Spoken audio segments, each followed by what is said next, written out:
Hey everyone, thanks for joining me for my video today.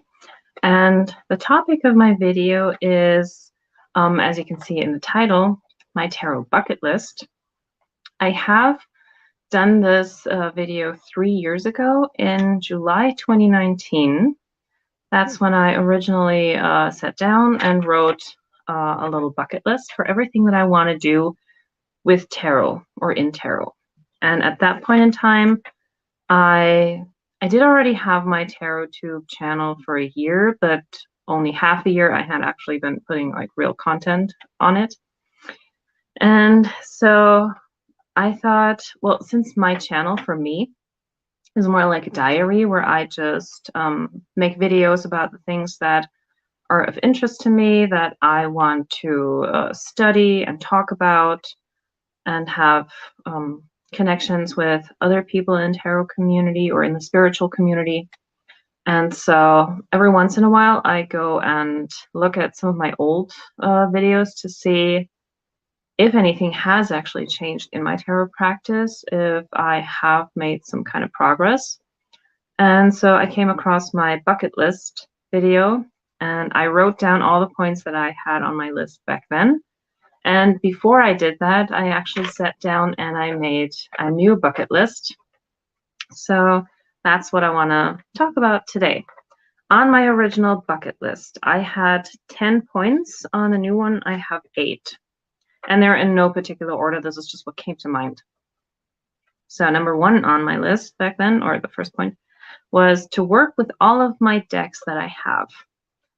That's not going to happen unless I get rid of some decks. And I am in the process of deciding which decks I really want to keep, because I don't want to continue having decks in my collection that will really just collect dust. I do want to work with my decks, and I want to have a collection where I can say, okay, each one of these decks has either a specific purpose, or I know I'm going to work with them maybe 1 or 2 years from now, try them out, but I will definitely work with them. So getting decks for any kind of collector's thing at this point in my life, I don't think that's going to happen, because it's also a space issue. I don't have too many decks, but I'm at this point at around, I don't know, somewhere between 120 and 150, somewhere in there, but that's tarot, oracle, everything together. And I think I want to reduce it a little bit. Number 2 on my list was to start a professional tarot business on the side, and that's for like a long-term future goal that I can see for retirement maybe, or even now. But what I have started since then was I do have a Ko-fi shop where you can actually purchase a reading from me, where you can book a reading with me. And I'll put the link in the description box if anyone is interested to check it out. And otherwise, this is not something that I'm going to put a certain timestamp on. It will naturally come to me when the time is right. At this point, I still have other things that I'm doing with, making money. And this is not something that I can do at this point to fully pay all the bills. So I'm slowly easing into it, I guess. Point 3 on my list is I want to get a study buddy to learn and exchange knowledge with. And that is definitely something that I can tick off my list, because since I made the original video, I have connected with a few people here on YouTube, on TarotTube, and I do have regular exchanges with them. And we talk about all things tarot. We do collaborations together, because in 2019, that's when the live streams really kind of started on YouTube, and I think even more in 2020 with StreamYard and everything. And since then, a lot has changed. So I definitely have people now that I can talk to about tarot topics, and I also have a study buddy for the Golden Dawn. And yeah, this is what I wanted, and I actually really enjoy it. Number 4, I want to come out of the tarot closet within the next 5 years. So this was 3 years ago, but then half a year after I made this video, the world started going crazy. And over here, it's still not quite finished in that sense. So I guess I have to take 2 years out of that calculation. And originally, I wanted to do this, like tell my colleagues at work that I read tarot, and I wanted to do that at an office Christmas party because everyone's already in a good mood. And the last Christmas party we had, which I think was in 2019, we talked about astrology and horoscopes. And I do have the Monopoly tarot, the Life is Like a Board Game tarot. And I thought that deck would probably be a good deck to use for that because it doesn't have any scary cards in it. It's kind of funny. And I thought if anyone wanted a reading at the Christmas party, then I could do it with that deck and just have a good time and show people that it's not all doom and gloom and oh my God, devil worship and all that kind of stuff. So I hope we're gonna have an office Christmas party this year. So maybe I'll do it then. We'll see. Next point on my list, I want to relearn Reiki and get all the degrees. And that's still on my list, but for later. That's like a long-term goal. Number 6, I want to use a bigger variety of spreads. Check. That one has definitely changed because since then I have tried out quite a few spreads that I found on the internet. I have tried out spreads that I saw on TarotTube that other creators have posted, made videos of, and I even created spreads of my own, which I do whenever I have a specific question. I don't want to spend all the time looking for a specific spread. I just make my own. Next point, 7, I want to keep making videos. Number 8, I want to work through all of my tarot books. I have started with that, but since I made this video, I have also gotten a lot more tarot books, and I even stopped buying them in physical form for now. I switched over to digital copies, which is a lot easier to handle space-wise. And if I ever find my forever home, then I will go back to actual book versions because I do like to have the book in my hands and I like to put the sticky notes in and, you know, make notes and highlight things. And yeah, but for the time being, I'm switching over to digital versions and I want to work through the actual books that I have. So that hasn't changed. Number 9. I want to learn reversals and then decide if I want to use them. Check. I haven't learned them, but I've decided that I'm not going to use them. I tried getting into the whole reversal thing, but nah. I noticed the way that I read the cards, I always look at the light and the shadow side of each card anyways, and I always put it in perspective with the surrounding cards. So if I have 3 cards in front of me, I will always put them into context with one another. So I don't do necessarily the past, present, future spread with 3 cards. I take everything as a snapshot of right now, where we at. And so I combine the cards, and based on what other cards will be there, that will give me the story, basically. Number 10, so the last thing here was I want to learn more about astrology and incorporate that into tarot. And that is still something that is going to stay on my list. I have not really worked with my astrology decks yet. I did since then get the Oracle of the Radiant Sun and the Moon Oracle. I do have a special Astro Tarot. That's not really a tarot deck. It does have 78 cards, but it's like its own system. I do have the Ansata Tarot, which has a different astrological system. I have some other astrology oracles, so that is still something that I want to learn, and that will stay on the list. So now, 10 minutes in, I'm going to start talking about my new list. So this is everything that's going new onto my list. Okay, also not in any particular order.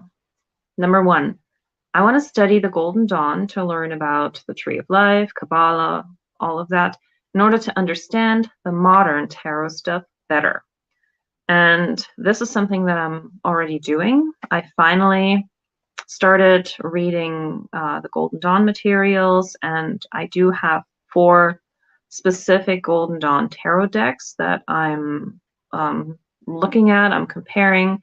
And the reason why I wanted to do that is because sometimes when I have modern decks, I wonder how the creators came up with the imagery. And I found that by going back to the starting point, and for the way that we do tarot nowadays, if you use the RWS or the Thoth, that goes back to the Golden Dawn, which is the point of origin for our modern day tarot.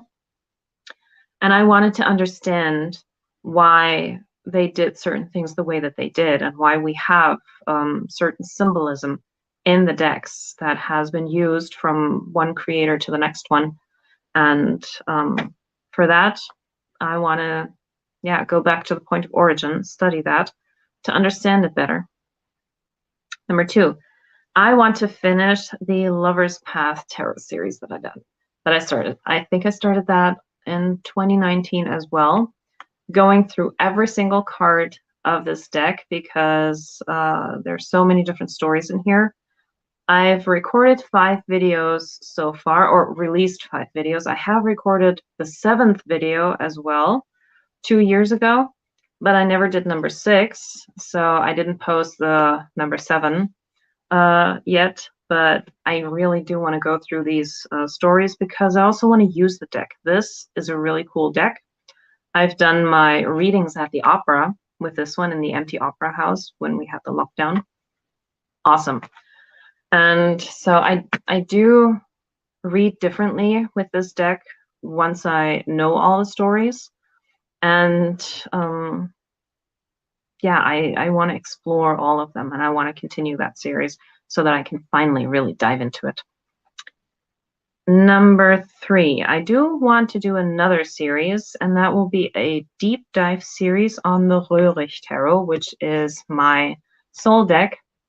And with that deck, with the German version, comes this book. And this is the guidebook, and it is really detailed. And what I love about this book is that it even goes into all of the symbols that you can find on the cards, and it does that for a few pages. But this book has never been published in any other language. And so I want to dive into this deck, because what this book does is it also shows like the card, it shows the Thoth and RWS sometimes as comparisons to explain what's going on in the card, and I really love that. So this is putting things into perspective, and I really want to dive into that deck because I've seen a few other tarot tubers show this deck, but I don't ever see anyone really reading with it, at least not publicly. And I want to encourage people to get that deck out a little bit more. And if a deep dive series helps people with that, then even better. But I also want to do this for myself so that I can really do that. And so talking about it and telling other people about it helps me memorize that stuff as well, which is why I want to do it on video. Number 4, I want to let go of decks I really don't connect with. Yeah, that goes back to working with all the decks that I have.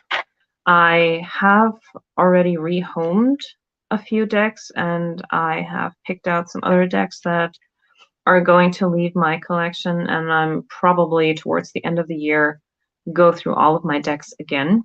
So far this year I haven't bought any new decks, so that number hasn't changed, but I don't want to have any dust collectors, like I said. And if they can go to a home where they will actually be used, that's good, because that's what they're there for. Number 5, that's an old one. I want to get into astrology, but also I want to get more into the Arabian parts, and that is also something that I don't really see too much of because with that topic, there's not even that much literature and that many resources on it. I have found some other books, but I wasn't really satisfied with the ones that I could find in English. And the best book that I have on this topic, once again, is a German book, and I am in the process of translating it, but it's going to take a while because the 25 or 30 points that I have in that book, each of them has 12 different meanings depending on which house it's in. So it's going to take me a while to translate that, to really be able to work with that in English. But that's something that I'm working on, because that just goes so much deeper into the natal chart and gives you so many more little pieces of information about yourself or other people if you're doing astrology. So the Arabian parts are definitely really interesting. Number 6. Yeah, never mind learning reversals. That one's out. At least at this point. Who knows? Maybe 5 years from now, I might think completely different about this whole topic. But for now, reversals, nope. Number 7. I want to purchase decks that will actually add value to my practice instead of collecting dust. So from now on, when I buy a deck, I really want to make sure that I see the pictures as much as I can before I purchase it, because one thing that I was really disappointed with was the Supernatural Tarot. When that one was announced, I was so happy because I'm a huge Supernatural fan. And then my pre-order turned out to be late. And that was a good thing because it gave me time to look at other people's pictures of the cards. And it was a complete disappointment. I canceled my pre-order right away, and I know I would have never worked with that deck. So from now on, I really want to make sure that I have seen pictures of the decks that I'm buying, and to really think, okay, what would I use that deck for? What purpose could I assign it to, or assign to it, and make sure I know all of that before getting the deck, because I do want to be mindful of that, and I want to enjoy it. I mean, for the past years, especially in 2020, I got a lot of decks, and a lot of it was just, having that thrill of buying something, getting the delivery, opening the package, looking at all the cards, maybe do 1 or 2 practice readings with it, and then put it away, and then get the new one, because that was exciting again. And yeah, don't want to do that anymore. Number 7, we just did. And number 8, I want to read more books, specifically the ones that I already have. Yeah. So that's kind of like similar to what I had here, work through all my tarot books. So that has stayed the same. And I wrote this list without knowing what was on the other one. So yeah, I checked off 4 points out of 10 on my first list, and some here are the same. So yeah, that list has gotten longer and shorter both at the same time. And I think these are actually goals that are manageable. This is not something where I think, okay, I'm going to lose interest a few years from now. And these are all things that I think I can do. And that's why I put them on my list. I wanted to make a realistic list and not like shoot for anything that I know is not going to happen. So that's my tarot bucket list. And now, of course, I'm interested if you have a tarot bucket list and what's on it, or if you've already made one, and if you also already crossed some things off or added some new things to it. So yeah, if you want to leave me a comment about that or even make a video about that, let me know. And thank you for watching. Have a good day. I'll see you in the next video. Bye.